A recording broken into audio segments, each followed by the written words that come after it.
Focus not on Cairo. I want you to focus on that canal, the Suez Canal, and oil prices and concerns that they spill higher there. Not smaller ships don't get through that canal. Some big ones can't get through it at all. But what if it was just stopped entirely? Joining us now is John Hofmeister. He's the former Shell Oil president, the big guy there. What happens? Well, Egypt in isolation, in terms of its production of oil, not that big of a deal globally. But the Suez Canal, you're looking at anywhere from 2 to 4 million barrels a day on a good or a bad day, going back and forth through that canal.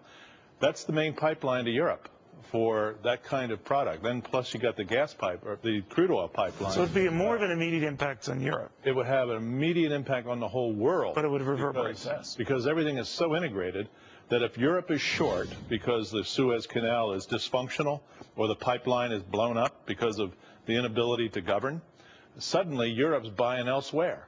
And so it's putting a pull on whatever supplies are available from wherever that might be.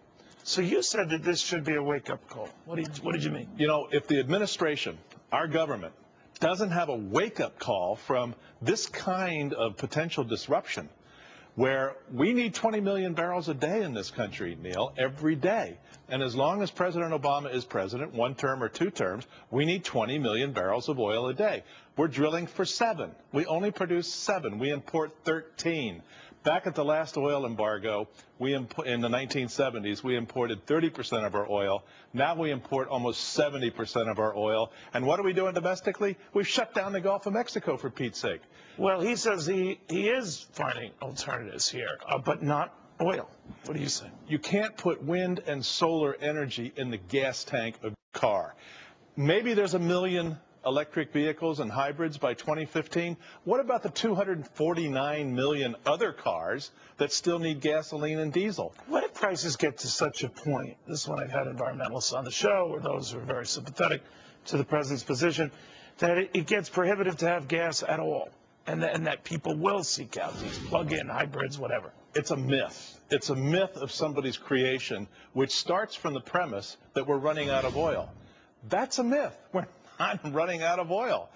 Well, if we're getting 7, we're getting 7 from here? We're getting 7. We used to do 10. We use 20. I'm saying how much could we get from here? We could easily do 10 again.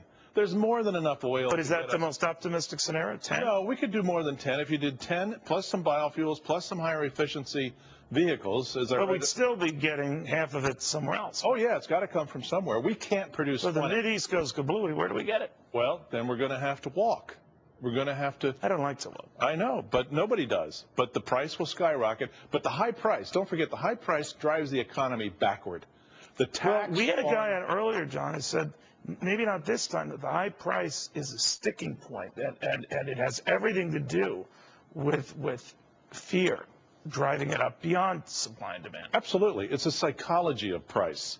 You know, there's no cost basis for the $90 oil price today. It's not a cost-plus kind of production. It's a psychology of how much is available against how much demand is there. And this kind of uncertainty, oil cannot stand political uncertainty because you're talking billions of private investment. But Egypt is one thing, right, John? If the royal family of Saudi Arabia was feeling the heat, or Kuwait, or, you know, we've already seen what's happening with Syria. And in Lebanon, someone said that could be a problem. Libya could be a problem. Then it gets to be crazy, right?